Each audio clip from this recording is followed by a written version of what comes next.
predstavlja Matija Zorn, Rapalska meja in njena dediščina.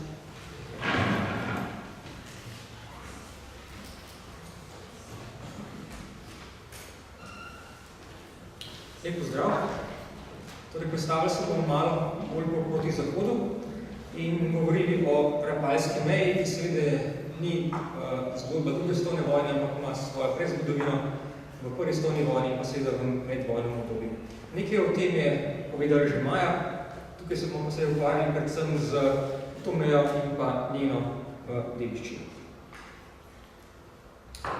Da ponovimo, 12. novembra 1920 je bila v italijanskem mestu Rapallo, v Genovi, podpisana tako imenovana Rapalska pogodba med kraljevino SHS in pa kraljevino Italijo, ki je nekako vključila vzhodno italijansko mejo oziroma zahodno mejo SHS. Zgodba, kot sem rekel, ni del druge svetovne vojne, ima seveda svojo predzgodovino. Njena predzgodovina je Londonski sporazum, ki je podpisan v Italiji in tanto aprila leta 15, kjer so si pač Italijani, bomo rekli, izborili dele ozemlja Avstro-Ogrske.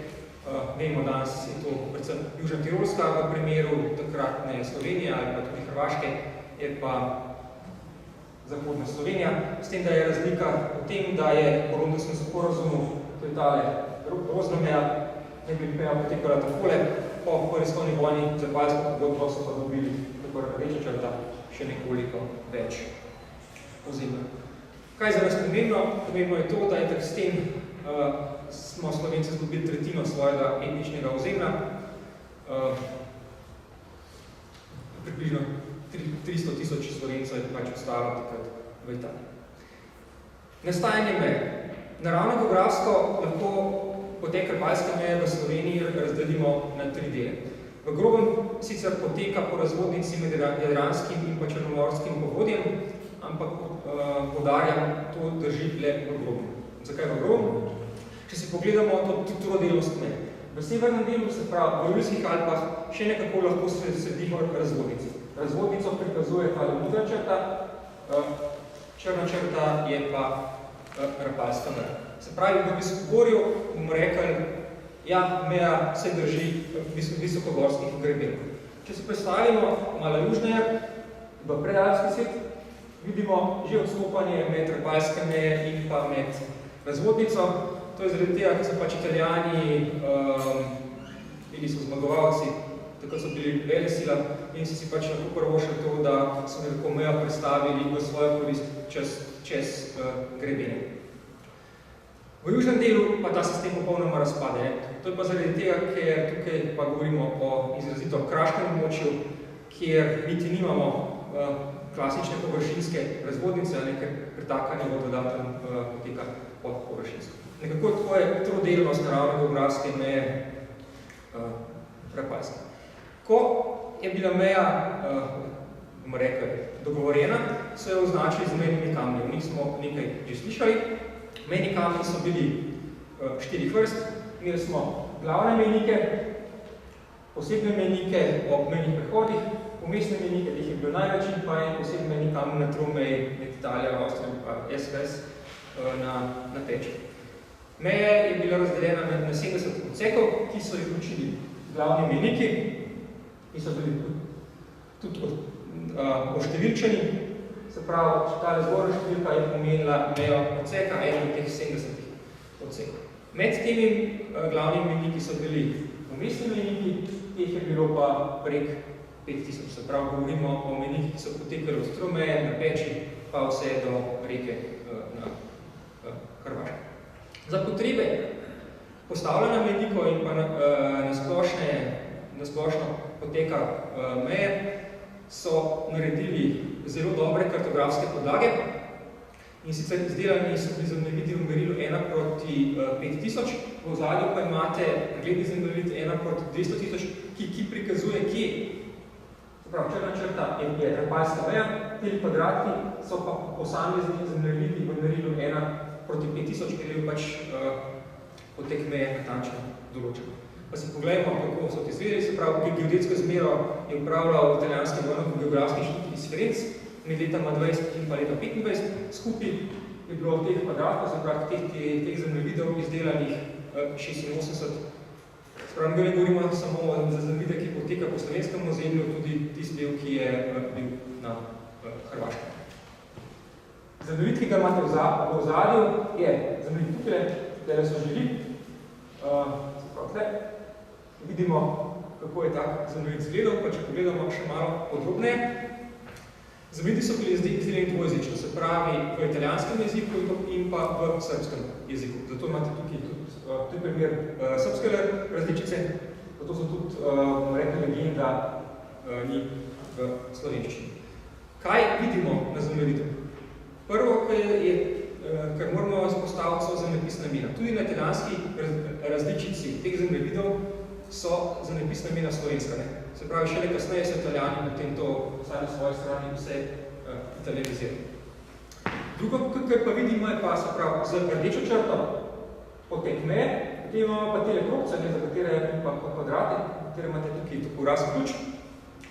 To so pa mejni kamni, se pravi, na teh zemljevidih 1.5000 so natančno označene lokacije vseh mejnikov. Ti okrogli so umestni mejniki, se pravi, tisti mali, če se spomnite te slike. Tale, to je pa sekcijski mejnik leta 48, se pravi, tukaj se začne odsek meje sekcija 38. Na zemljevidih niso bili označeni samo na zemljevidih lokacija posameznega mejnika. Imeli so ti mejniki tudi, danes bi rekli, metapodatke, se pravi, za vsak mejnik je bila določena njegova nadmorska višina. Napisana je bila razdalja med zaporednima mejnikoma. Poleg tega je bila napisana kumulativna oddaljenost od tromejnika, se pravi od meje na peči, in pa seveda številka vsakega mejnika. Se pravi, tale arabska številka pomeni odsek oziroma sekcijo meje, rimska številka pa pomeni zaporedno številko mejnika v posamezni sekciji. Italijani so ob tej verbalski meji posekali vsa drevesa do širine 100 metrov od meje, ampak se ocenjuje, da so dejansko v vsakem trenutku nadzirali le okrog 10% meje. Zaradi tega se tudi takrat kontraband zelo, bomo rekli, razpasal, ker vidimo, da če si lahko nadziral dejansko samo 10% v določenem trenutku, je bila to prihajanje relativno enostavno. Prečkanje je bilo potem močno teženo od leta 41 naprej, nekaj smo to potem že slišali, ko pač Nemci postavijo žičnate ograje, stolpe in pa minska polja. To lahko na terenu vidimo še danes. Primer verbalske meje v Viskogorju, ki je bila potem v času druge svetovne vojne meja med Italijo in pa Nemškim rajhom. Tukaj lahko še vedno, se pravi, smo Dorška Vratca, nadmorska višina 2200 metrov približno. Na nemški strani, 150 metrov nižje, so Nemci prek cilja dobili, se pravi, to so Dorška Vratca, to je sečen drelepa, tukaj je greben Damsovca, ki je greben Stenarja in prek te dolince, to je Sovatna, lahko še danes prek cele doline vidimo žičnato ograjo in pa ostanke, bomo rekli stebrov, na katere je bila ta žičnata ograja upeta. Če se vrnemo nazaj na začetke meje, kljub temu, da je bila meja med Kraljevino Italije in pa Kraljevino SHS dogovorjena, so začeli meja potrjevati za potrebe prihodnih konfliktov, kar ni bilo, bomo rekli, za tisto obdobje nič posebnega, se je tudi bil trend v tem medvojnem obdobju praktično začelen za vso Evropo. Italijani so začeli prve objekte graditi v 20 letih, bolj intenzivno pa od januarja leta 1931, ko tudi na našem, bomo rekli našem, ozemlju začnejo graditi nadzemne in podzemne utrdbe, vojašnice povezane v alpski zid. Alpski zid so bile pač italijanska obrambna linija, ki je potekala prek celih Alp, ne samo pri nas. Gradili so ga v dveh linijah, se pravi, verbalska meja je rdeče, zelenost so linije alpskega zidu. Ena je bila neposredno v meji, druga pa malo bolj v zaledju. Na jugoslovanski strani tudi začnejo o tem razmišljati že v 20 letih, ampak dejansko začnejo z gradnjo bolj intenzivno še leta 35, ko začnejo z gradnjo tako imenovane Rupnikove linije. Rupnik je takrat jugoslavski general, ki je bil dogovoren za to, da se ta meja potrebovanje gradi in je po njemu dobila tudi ime. Rapalska meja nikoli ni služila svojemu, Rupnikova linija nikoli ni služila svojemu namenu, ker je bila že puščena v času Aprilske vojne, še preden so 41 Italijani dejansko napadli Jugoslavijo. Ostanki, ki se povedamo nekaj primerov, se pravi primer v Klužah, na Bovškem, to je tista druga linija, smo rekli, ene utrjene zadeve smo gradili v zaledju, in pa primer tip ob meji na Soliški planini. Tukaj je recimo lep primer, kako so Italijani mejo, bomo rekli, prisilno potisnili čez grebena. Tukaj smo na zgornjem delu smučišča na Soliški planini, razvodnica gre seveda po tem grebenu, ampak meja ni šla po grebenu, ampak tisti, ki poznate Šoriško planino, tam, kjer je meja šla, tam, kjer je danes parkirišče, ko gremo smučati. Dejansko so lahko Italijani potem tukaj nadzirali. Od tukaj do gor vidimo vse do Bohinjskega jezera. To je primer Alpskega zdu, pa še primeri iz Rupnikove linije na Blegošu, spet pač utrjeni objekti, ki jih je pa gradila jugoslovanska stran. Za drugo svetovno vojno del te meje preneha biti državna meja, ko Italijani in Nemci podpišejo nov dogovor o meji v Berlinu julija leta 1941. Zgornji del ostane državna meja, spodnji del se spremeni v notranjo italijansko mejo. Po drugi svetovni vojni se meja, bomo rekli, v našem korist pomakne veliko bolj proti zahodu, ampak kljub temu pa je njena dediščina pa ostala. Poleg materialnih ostankov, ki smo nekaj že videli, pa nekaj še bomo, lahko izpostavimo tukaj 3 vidike pri tej dediščini. Rapalska meja kot tvorec regionalne pripadnosti, Rapalska meja, ki se odraža v različnih upravnih razdelitvah še danes, in pa Rapalska meja kot turistični potencial. Pa se najprej pogledamo primer regionalne pripadnosti. Slovenci se pač predelujemo še danes na podlagi nedanih habsburških dežel. So pa tudi območja pri nas, kjer pa to ne drži več, in eno redkih takih območij je območje po Rapalski meji, predvsem na območju, bomo rekli, nekdanje Notranjske, kjer tukaj imate s črno označena Rapalska meja, z rdečo je označena deželna meja med Rosijskim Primorjem, Habsburskim in pa med Kranjskim. V ozadju imate pa kognitivni zagraditi, kako se ljudje danes opredelujejo po regionalni pripadnosti. Vidimo, da se je, bomo rekli, da so se pripadnost Notranjski raven zaradi te Rapalske meje močno zmanjšala v korist Primorcev. Prav, regionalna pripadnost en aspekt dediščine ali zapuščine Rapalske meje. Druga dediščina je odraz v upravnih razdelitvah. Manjši deli Rapalske meje so še danes državna meja. To je primer zgoraj med Tromejo, Ratečami in pa Vevnico, kjer je ta meja do danes ohranila značaj državne meje. Poleg tega je kot državna meja postala tudi na skrajnem jugu, tukaj še vedno ostaja kot meja med Slovenijo in pa med Hrvaško. Poleg tega je meja med zgornje primorskimi in pa gorenjskimi občinami, kot tudi med Goriško in pa Gorenjsko statistično regijo, in pa če bi šli v podrobnosti, tudi zelo veliki obsegi posameznih mej občin še vedno potekajo po tej meji. Tretji aspekt, turizem.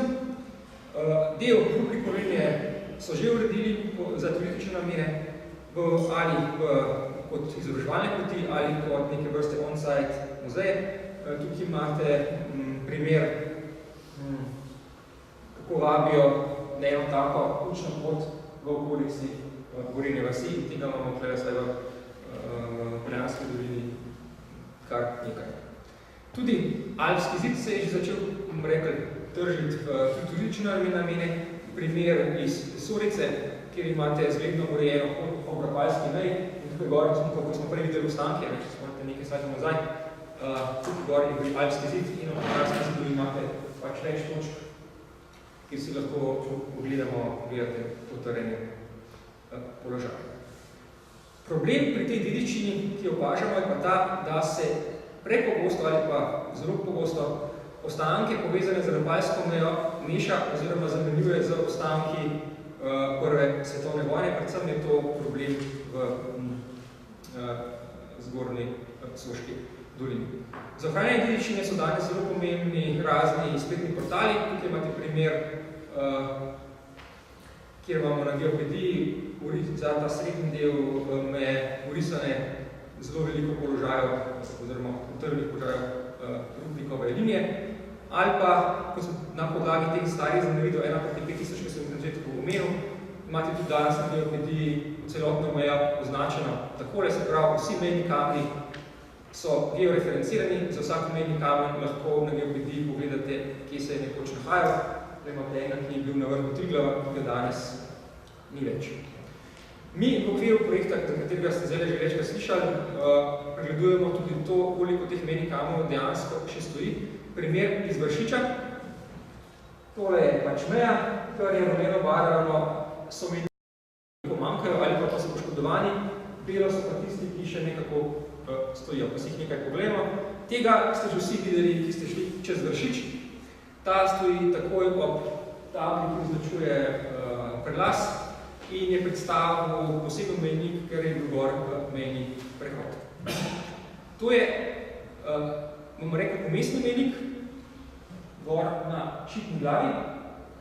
Tle je označen, kot da ga ni, oziroma da je poškodovan, če pa zaradi tega, ker dejansko ni bil odbit proč, pa so ga potem nekdo ga je nazaj postavil, ampak ga je postavil nazaj, bomo rekel, malo ponesrečen, ker je pa obrnil za 180 stopinj. Se pravi, Italija kaže na napačno stran, kar bi dejansko morali. To so pač mejniki, ki nekako so še celi. Večinoma pa najdemo take primere. Se pravi, da najdemo samo še nekaj žice in praktično nobenega betona več, ponekod žica pa še nekaj betona. V mnogih primerih pa enostavno najdemo, vemo, kje ne bi mejnik bil, ampak tam danes ni česar več. Primer nekaj glavnih mejnikov iz prehodavcev. Tukaj vidite D, se pravi, na začetku je bil SKS, potem so SKS spremenili v J in v drugi svetovni vojni so pač Nemci zamenjali z D. Ta še stoji primer iz luknje na dolino vrat, tega so ti odbit proč in pa dolžka vrata, imamo pa samo še takle ostanek. In pa za konec, v okviru projekta nas je zanimalo tudi zatarjanje tukaj gor, kjer je še danes državna meja, koliko so nekdanji mejniki sovpadajo z današnjimi mejniki kamni. Pač informacijske tehnologije nam danes omogočamo, da lahko te stvari primerjamo in za območje mejnega prehoda, danes pa tukaj mejni cesten, tukaj je bil nekdanji mejni prehod železniški, zato tudi ostale kamne. Vidimo, trikotniki modri so nekdanje oznake, rapalske, teri kvadrati so pa današnji. In prekrivanje je zelo dobro. Še bolj se tudi tukaj na Cestnovcu, če se postavimo na 2000 metrov, vidimo, da so tisti, ki so potem mejo markirali kasneje, dejansko porabili že mejnike rapalske meje in te so se v malo pretemni obliki ohranili vse do danes. Če sklenemo in če rečemo, če se osredotočimo samo na regionalno pripadnost, vidimo, da v relativno kratkem obdobje trajanja meje 27 let se je kar dolgo ohranilo na naši zavesti, primerjali 70 let, kar je ta meja padla in spomnimo pa samo na teh 70 let, Slovenija je tudi ravno kar stara 27 let. Kar se tiče materialnih ostankov, s temi še ne vemo čisto dobro, kaj bi, predvsem tudi mislim na mejnike, saj nimajo nobenega statusa kulturne dediščine, čeprav predstavljajo svoj vrsto opomin, da ozemlje današnje Slovenije ni nekaj samo pomembnega. Hvala.